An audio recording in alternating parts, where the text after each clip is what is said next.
Quarta-feira, segunda semana do tempo do Advento. Eu sou o Padre Pedro Paulo. Começamos mais um programa, a Bíblia, no mundo de hoje. Bem, depois de passarmos pelo grande evangelho do início de São Mateus, capítulo 3, temos ido a Isaías 11, que belas e intensas imagens. Agora é hora de concluir com um texto que pousa suas bases sobre o Evangelho. Porque se Isaías, o broto do tronco de Jessé, está por vir, nos Evangelhos, ele está no meio de nós, o reino de Deus.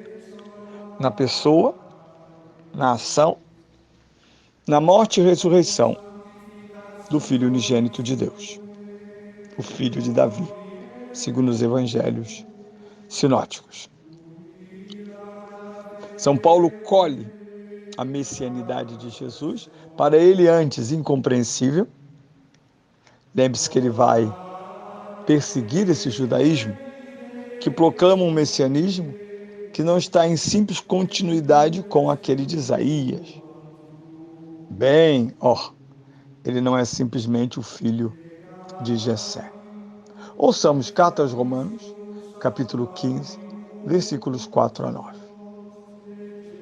Tudo que foi escrito no passado foi escrito para nossa instrução, a fim de que pela paciência e consolação que vem das Escrituras, tenhamos esperança. O Deus da paciência e da consolação vos conceda que alimenteis os mesmos sentimentos uns para com os outros, segundo Cristo Jesus, para que numa só alma e com uma só voz glorifiqueis a Deus, Pai de nosso Senhor Jesus Cristo. Acolhei-vos, portanto, uns aos outros, como Cristo vos acolheu para a glória de Deus. Por isso eu vos digo que Cristo se fez servidor dos judeus, para mostrar a fidelidade de Deus e confirmar as promessas feitas aos nossos antepassados. Por sua vez, os gentios dão glória a Deus pela misericórdia, como está escrito: por isso eu vos bendirei entre as nações e cantarei a glória do vosso nome. Bem, estamos praticamente no fim da carta aos Romanos. Colocada esta leitura no contexto do significado do segundo domingo do Advento, lembrando que, como no prefácio do primeiro domingo, nós ouvimos a catequese dos dois adventos, o que é de vir e o que já veio, a segunda vinda e a primeira vinda. Muitos autores ilustres do cristianismo vão desenvolver essa grande teologia das duas vindas, das duas preparações, dos dois caminhos a serem percorridos, aquele das almas sequiosas de Deus para a conclusão de tudo que ele construiu e deixou solidamente fundado na igreja e como sêmen no mundo, no universo, mas também a primeira vinda. Nós teremos ocasião de falar sobre isso. Eu agora não olho para presépio, eu os ignoro absolutamente. Eu só olho para as coroas do Natal, do Advento, perdão, as coroas do Advento.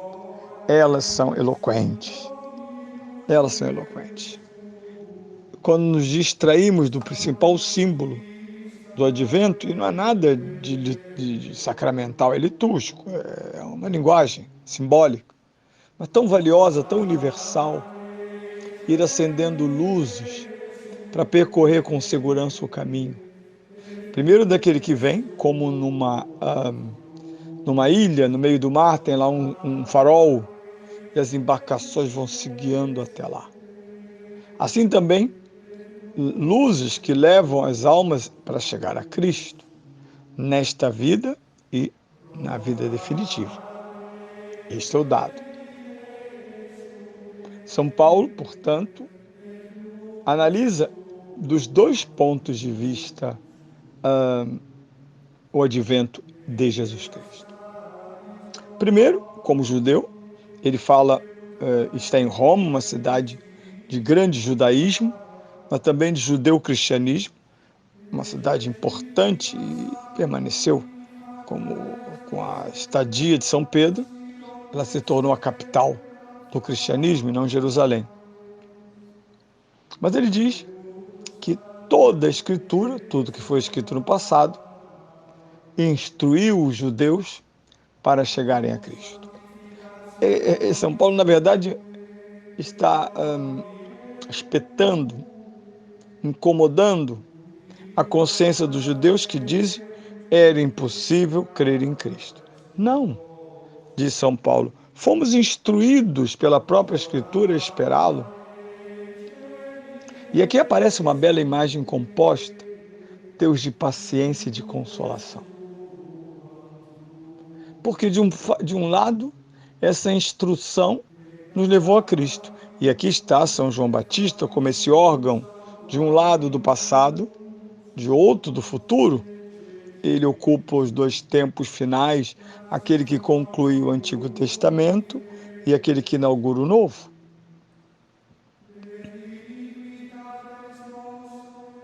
Tenhamos esperança. Isso é a força da segunda vinda. Nós, às vezes, dizemos no mundo da análise que fenômenos podem ser analisados dentro de uma visão macroscópica ou microscópica. Por exemplo, uma visão regional. Violência, vista como um fenômeno global. Violência, vista como um fenômeno localizado, até inclusive em faixas etárias, jovens violentos do século XX. Os países pobres ou empobrecidos que conhecem bem o cenário da violência. Por isso ele descreve as Escrituras como não só um lugar de esperança, porque assim o é, mas uma esperança que aglutina. Os esperançosos caminham juntos. A igreja é este entrelaçamento dos esperançosos, dos instruídos pela esperança, porque o instruído pela esperança, ele não só palmilha o dia a dia, às vezes tão oco. São João Paulo, falando sobre o terceiro milênio, dizia: a história da salvação está sempre entre luzes e sombras. Mas palmilhamos nestas sombras com a luz que vem da esperança. E essa luz é critério, inteligência, escuta e nutrição. E olha que interessante, ela causa fraternidade. A salvação é um caminho de homens juntos. Mesmo porque esta congregação, esse irmanar-se, gera uma potência. Como incomodam as autoridades quando cidadãos livres exercem seus direitos. E esses direitos vilipendiados incomodam os vilipendiadores. É normal. Os mártires estavam lá agrupados no meio de uma arena gigante, quando leões, onças e outros animais famintos saíam dos seus buracos para atingi-los em cheio, devorá-los, mutilá-los, matá-los, sob o aplauso do espetáculo pagão. Esse é um outro tema, espetáculo do aplauso dos pagãos. Por isso Jesus é aquele, segundo São Paulo, que vem confirmar as promessas feitas aos nossos antepassados. São Paulo, não sei se leu São João, mas lá Jesus diz com clareza: Abraão quis ver o meu dia e não viu. E por fim, uma palavra também aos gentios. eles, sem conhecimento das Escrituras, em Cristo, encontram-se acolhidos no caminho comum dos homens da esperança.